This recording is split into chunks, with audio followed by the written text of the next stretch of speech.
dare you set foot in here again? You should never have come back. I'm here to finish what I started. Get him!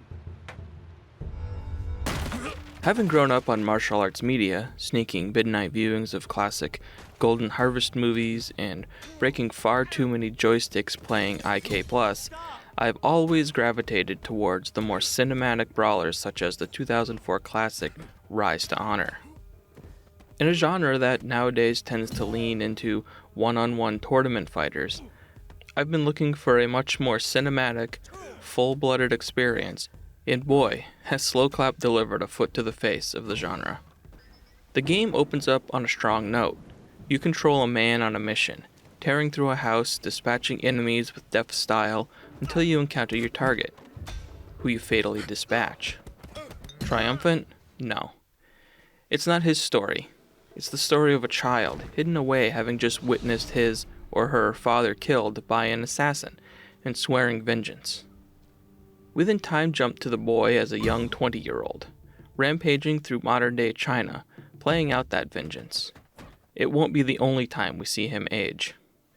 Through a magical talisman, our hero can be revived after receiving a fatal blow, but at the cost of several years added to his life with each resurrection. Can you defeat all your foes and get your vengeance before the talisman takes you to the limits of your natural lifespan? That is the loop in Sifu. Sifu very much refines elements of Slow Clap's previous game, Absolver. It moves away from its occasionally obtuse frame and distills it into a more structured and linear single-player experience. Although within that, it still deviates from convention. With a combat system relatively based in reality and on the Pac-My form, you have a plethora of moves, counters, stuns, and combos at your disposal.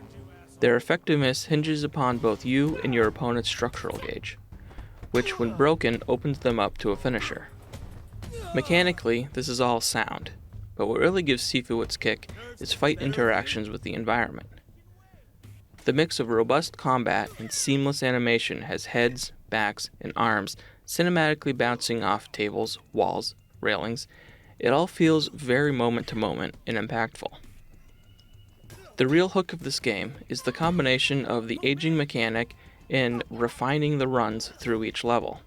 Every time your player dies, you age not only in years, but in experience and wisdom. You'll become tougher and more experienced, but also inevitably more frail and susceptible to damage the older you get. This can be reduced, however, as defeating tougher grunts reduces the yearly cost of your death.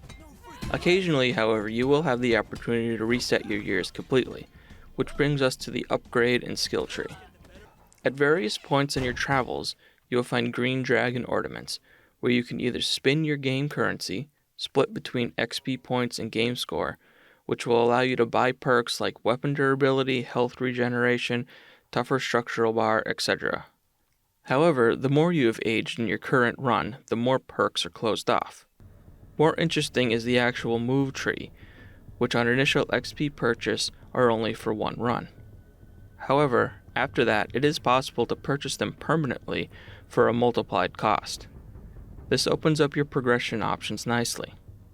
So the question is, do you XP grind or do you burn through the levels using shortcuts you've discovered, sacrificing your precious upgrade coins to advance, but with less risk to your talisman, and hitting that next checkpoint as young as possible?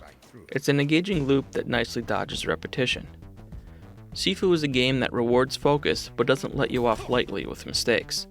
If you're not on the ball, levels you could sail through before can suddenly rob you of 30 years in quick succession, thanks to smart AI, punishing brutes, and low-level thugs that can boost to near mini-boss levels if they perfectly parry your blows.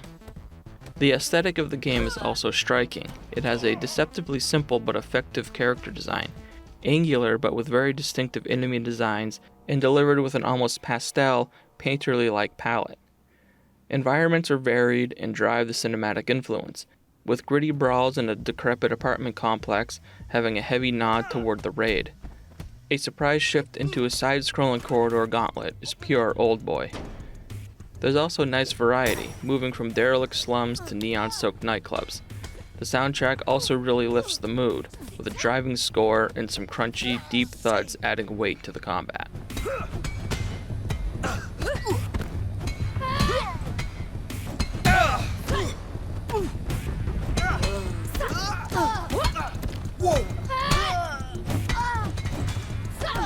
I thoroughly enjoyed my time with Sifu. It's one of the most impressive and impactful hand-to-hand brawlers to turn up in a good while. The fighting is crunchy, cinematic, and seamless. The death loop element really has a just one more run draw, and the atmosphere is very engaging.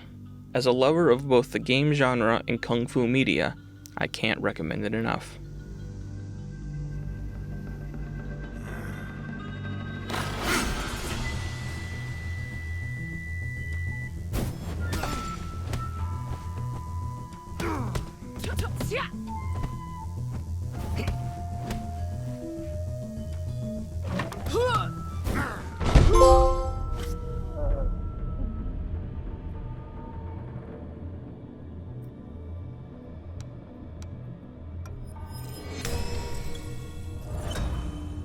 Thanks for watching. If you enjoyed this video, please consider leaving a like and subscribing to see more. Check out voxelvoice.com for all of our great content, and consider supporting us on Patreon to keep our content ad-free and independent.